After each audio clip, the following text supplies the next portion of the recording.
kemampuan kita untuk mendalilkan. Apalagi pula ini ada telepon, bentar.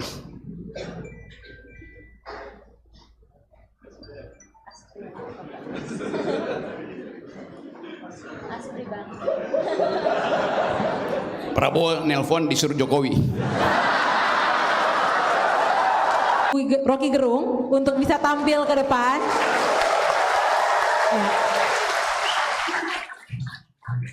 Bung Rocky silahkan memberikan pendapat dan membedah politik ekologi di Nusa Tenggara Timur.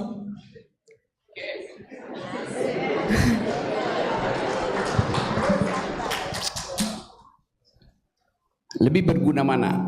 Cacing atau beliau?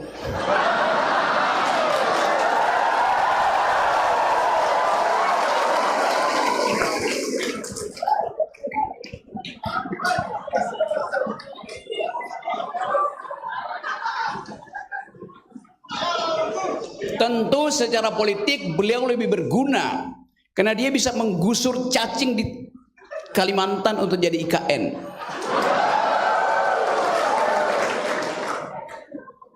Tapi dari sudut pandang ekologi, cacing mampu mendekomposisi tubuh raja itu. Hanya cacing yang mampu mengurai tubuh pemimpin Wakanda. Sampai di situ saya kena deli apa enggak?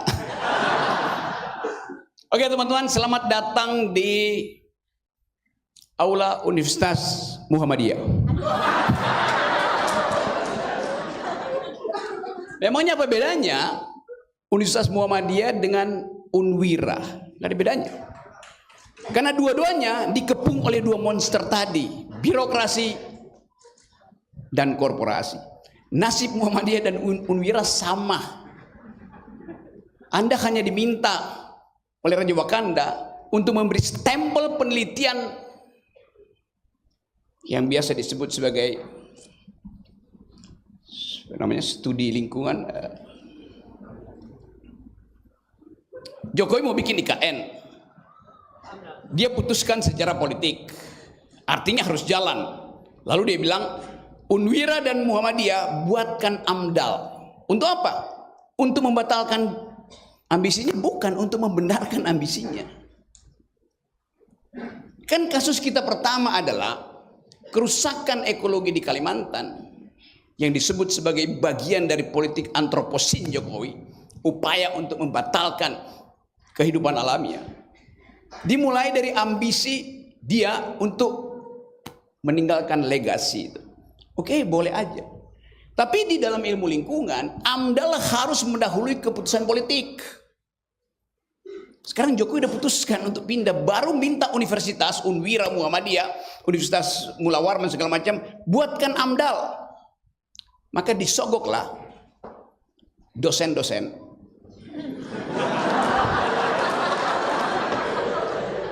Supaya meloloskan ambisi si bajingan tolol itu.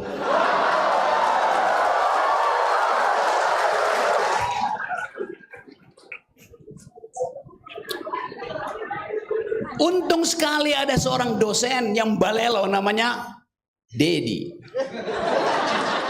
Yang bahkan udah ditegur oleh moderator, dia masih terus menerus ngoceh. Karena bagi dia, yang diucapkan itu sangat fundamental, sangat radikal. Dia tutup dengan doa. Doa dari rakyat yang memprotes Tuhan. Karena Tuhannya ada di Ruteng rupanya. Disitulah berguna doa itu.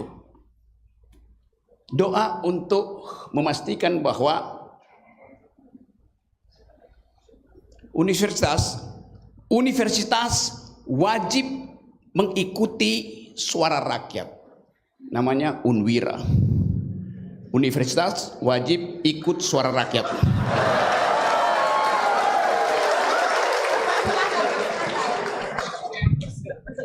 Dalam bahasa Latin, Vox Unwira Vox Dei. Yang diputuskan oleh Unwira pasti disetujui oleh Tuhan. Tetapi persetujuan Tuhan itu memerlukan gerak langkah politik rakyat. Karena itu universitas harus mensponsori gerakan-gerakan radikal yang menginginkan kembalinya hak reclaiming our rights. Itu dasarnya. Masalahnya sekarang adalah kita bicara tentang istilah tadi sustainable development. Persyaratan apa supaya sustainable development itu bisa dijadikan polisi masa depan? Yang pertama kita persoalkan adalah the sustainability of the idea of sustainable development. Sustainable enggak ide sustainable development itu? Yang dulu diputuskan bahkan oleh kanselir Jerman ketika dia menulis buku Only One Earth, itu hanya satu bumi itu. Jadi kalau tema ini adalah membedah politik ekologi di Nusa Tenggara Timur, kita mesti ucapkan secara lebih holistik. Tidak ada krisis ekologi di Nusa Tenggara Timur, tidak ada krisis ekologi di Kalimantan, tidak ada krisis ekologi di Kanada, di Kutub Utara. Yang ada krisis planet. Kita mulai membaca itu. Karena apapun yang dikerjakan oleh Kalimantan di NTT, dia bisa berakibat di Kanada. Apa yang terjadi di hutan Amazon bisa menimbulkan badai di California. Kepak sayap kupu-kupu di hutan Amazon bisa menimbulkan badai di California. Pohon yang saya tanam tadi di situ bisa berakibat pada tumbuhnya harapan di Kalimantan. Tadi saya habis tanam pohon di situ oleh teman-teman. Itu yang disebut sebagai butterfly effect. Tadi saya menanam sungai di depan rektorat. Jelas saya nanam sungai tadi. Saya nggak nanam pohon. Bentuk yang saya tanam adalah pohon cendana. Tapi buat saya menanam sungai. Untuk membuat radical ideas. Apa itu sungai? Sungai adalah sesuatu yang mengalir dari puncak gunung pergi ke muara laut. Yaitu definisi zaman dulu. Ketika ada krisis ekologi, kita mesti ubah pengertian itu. Di dalam pohon tadi ada kapiler yang datang dari gunung. Pertama kali dia melewati kapiler itu, dihisap oleh matahari, terjadi fotosintesis, lalu menghasilkan oksigen. Jadi sungai adalah aliran air ke semua tempat yang memungkinkan kita hidup. Pohon adalah sungai. Akar pohon itu menarik air itu ke kapiler. Kita dapat oksigen. Di malam hari ada embun di situ. Pagi-pagi dia jatuh ke bumi, membasahi rumput yang adalah selimut bumi. Sirkulasi pikiran itu yang mesti kita tanamkan pada Presiden Prabowo. Supaya dia paham bahwa sungai bukan yang dibendung untuk jadi bendungan, bukan. Memotong pohon itu artinya menghalangi aliran sungai untuk pergi ke pucuk pohon. Jadi kalau kita bayangkan bahwa konsep ekologi itu bukan sekedar apa yang dimaksudkan oleh Jokowi untuk memindahkan IKN lalu minta diamdal di situ. Hak cacing untuk menggemburkan tanah di IKN berubah menjadi hak beton untuk dicorkan sebagai fondasi istana negara. Hak burung untuk pacaran di pohon-pohon sekitar IKN hilang, ditebang habis pohon itu. Akibatnya apa? Hak mahasiswa untuk membuat puisi yang menggambarkan romantisnya dua burung yang berpasangan di ranting-ranting Kalimantan nggak ada artinya lagi. Jadi kita mau bahas itu dari sudut pandang radikal ekologi itu. Nah sekarang ada problem. Seberapa kuat energi pengetahuan kita selundupkan ke dalam birokrasi, ke dalam kabinet yang baru tuh. Yang diterangkan oleh Pak Dedi tadi, mestinya yang dengar itu bukan kita, yang mestinya yang dengar itu adalah AHY. Calon Menteri BPN.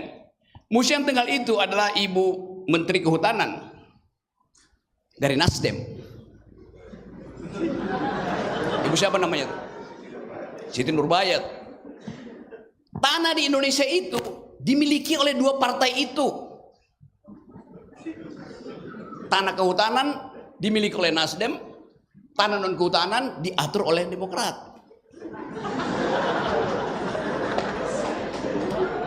Coba Anda bayangkan absurditas, kita bicara tentang ekologi, tetapi pengendalian ekologi itu ditentukan oleh kepentingan dua partai itu aja. Jadi di Jakarta ada kesibukan untuk menyusun kabinet. Isinya apa? Tuker tambah ekonomi, bukan tuker tambah ekologi. Jadi dari awal kita bisa bayangkan kerusakan ekologi kita akan menjadi-jadi di era berikutnya. Karena nggak ada menteri yang diangkat secara volunteer oleh kekuasaan politik. Prabowo misalnya angkat, Dedi adalah menteri apa namanya, ketua BPN, Grace menteri kehutanan. Tapi apa kapasitas dia? Apa kapasitasmu? Otak. Pemerintah nggak perlu otak, dia perlu dengkul.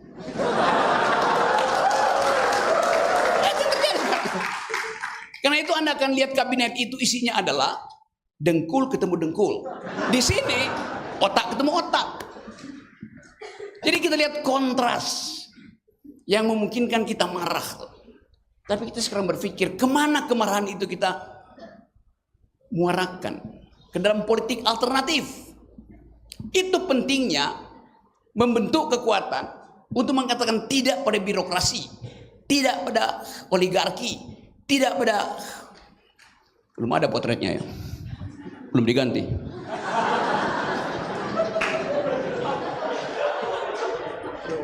Kan saya bayangkan seluruh proposal kita hari ini dibuatkan executive summary 4 halaman, lalu kita serahkan pada seseorang yang akan mengganti orang itu. Mampu nggak dia berpikir tentang itu? That's our point. Kita mau hadiahkan apa pada kabinet berikutnya?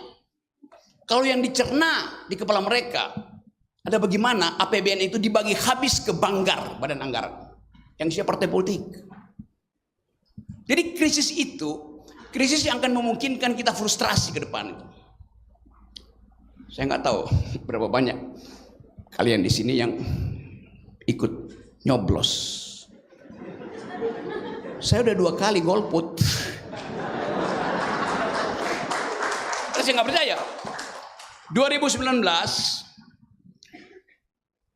kampanye persaingan antara Prabowo dan Jokowi.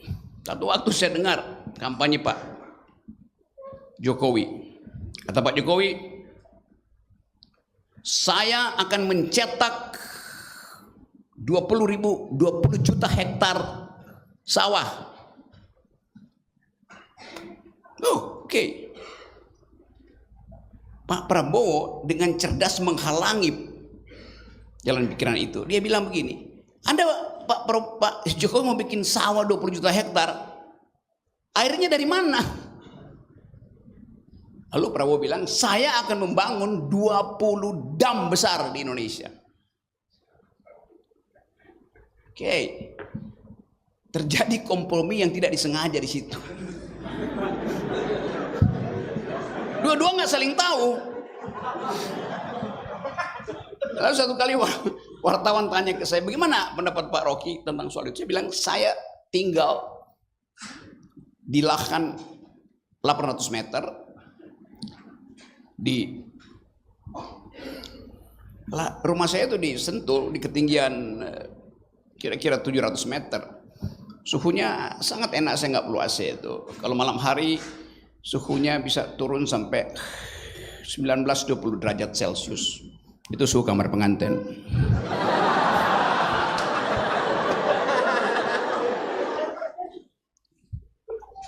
Jadi suatu ditanya begitu, saya bilang, waduh, kalau saya pilih Jokowi, dia akan ambil tanah saya untuk bikin separuh itu untuk bikin sawah. Kalau saya pilih Prabowo, separohnya dia akan ambil untuk bikin bendungan. Jadi dua orang ini akan mencaplok tanah saya. That's the logic of ecological mode of thought. Itu dasarnya kan. Kemampuan kita untuk mendalilkan. Apalagi pula ini ada telepon. Bentar.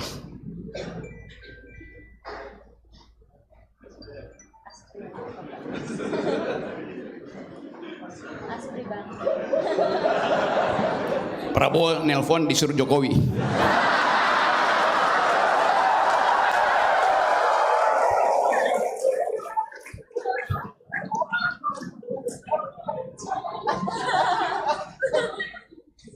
Mungkin ada intel di sini melaporkan ke istana.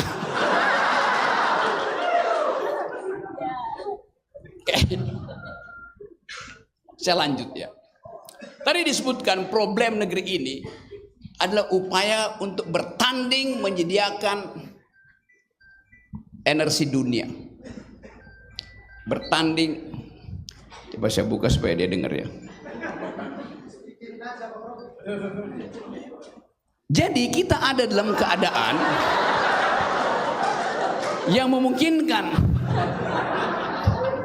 kita bekerja sama untuk memikirkan mungkin nggak Indonesia jadi produsen energi terbarukan. Itu pertanyaan inti bagi kabinet nanti. Saya kasih ilustrasi singkat tentang recent political issues di tingkat global. Ada yang dari jurusan hubungan internasional di sini. Siapa yang belajar politik internasional? Grace belajar. Ada. Oke, semester berapa kamu? Ya. Universitas Pelita Harapan, jurusan hubungan internasional. Semester berapa? Oke, sudah selesai. Selama kamu kuliah, kamu berlangganan nggak majalah semacam Foreign Policy? Ya. Apa? Oke, saya anggap aja saya dengar walaupun saya nggak tahu apa isinya.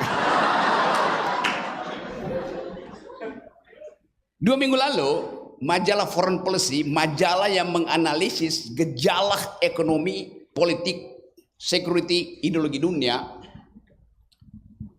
tiba-tiba di majalah itu ada tulisan Luhut Binsar Panjaitan. Biasanya saya berlangganan majalah itu dari zaman mahasiswa karena saya sekolah pertama fakultas teknik, sekolah kedua fakultas hubungan internasional, lalu banyak sekolah lagi itu, terakhir sekolah filsafat. Di majalah itu Pak Luhut Binsar Panjaitan menulis satu artikel yang sangat kontroversial. Dia bilang begini, EV Amerika, apa namanya, electronic vehicle, mobil listrik hanya akan tergantung pada nikel Indonesia. Kami Indonesia menyodorkan kerjasama soal nikel tergantung pada Amerika. Kalau Anda sekarang saya tafsirkan sedikit mengancam artikel itu. Kalau Anda tidak mau, konsekuensinya Anda tanggung. Intinya begitu artikel itu. Mungkin 3-4 halaman. Agak aneh buat saya. Karena foreign affairs itu adalah memuat hasil kajian akademik. Sementara Pak Luhut Binsar Panjaitan bukan rektor Unwira. Bukan seorang akademisi, tapi seorang politisi itu. Jadi pertanyaan pertama, bagaimana mungkin artikel itu tiba di foreign policy, dan pasti akan dibaca oleh Joe Biden di dalam asumsi beliau, atau akan dibaca oleh investor-investor yang sedang melakukan riset tentang energi terbarukan, energi alternatif. Jadi bayangkan Indonesia frustrasi sehingga mesti menulis paper itu. Mungkin Pak Jokowi udah kesel karena ditipu terus oleh Elon Musk. Terakhir ditipu oleh Apple. Maka dia ancam Amerika dengan pikiran yang seolah-olah akademis karena ditulis di jurnal akademis, padahal itu adalah proposal politik, yuntok proposal bisnis. Jadi Anda bayangkan bagaimana proyek energi Indonesia itu bahkan diupayakan untuk dipamerkan, dijual murah dengan artikel semacam. Mungkin itu artikel sponsor aja, saya nggak tahu. Mungkin ada orang yang buatin itu atau redaksi menganggap ya muat aja lah buat sekaligus nunjukin bahwa ini kebodohan Indonesia begitu tuh. Satu waktu kita akan tahu apa motif itu. Jadi Indonesia frustrasi karena nikelnya itu di dalam penelitian dunia tinggal 8 tahun habis nikel itu. Akibatnya apa? Semua pemain nikel berupaya untuk mengeruk lebih banyak lagi karena tahu akan habis. Perspektif ekonomi yang bertentangan dengan proses ekologis. Mestinya kalau tinggal sedikit jangan lagi dieksploitasi. Kan begitu rumus oikosnya. Tetapi karena tadi tekanan akumulasi global dan keinginan Jokowi untuk punya dolar memaksa kita berpikir bahwa artikel itu adalah artikel untuk membujuk investor asing masuk ke Indonesia. Oke, itu 2 minggu yang lalu. Seminggu yang lalu saya baca artikel di tempat lain, di The Guardian, dibahas juga di New York Times. Artikel itu menerangkan bahwa Amerika sudah menemukan energi alternatif namanya sodium ion. Dasarnya apa? Yang belajar kimia tahu sodium apa? Natrium, garam. Ya, sodium ion yang daya suplai energinya melampaui daya suplai nikel untuk mengaktifkan mesin-mesin kalkulasi di zaman artificial intelligence. Mesin-mesin learning mesin itu yang kita sebut artificial intelligence, dia harus beroperasi 24 jam terus, dia mengkonsumsi energi banyak. Dan supply energi paling efisien datang dari sodium ion itu. Dan pemerintah Amerika mensponsori penelitian itu melalui APBN. Jadi mungkin ketika Pak Luhut selesai menulis, diterbitkan, tiba-tiba artikel itu pingsan mungkin Pak Luhut. Ya elah, ternyata Joe Biden udah menemukan energi baru.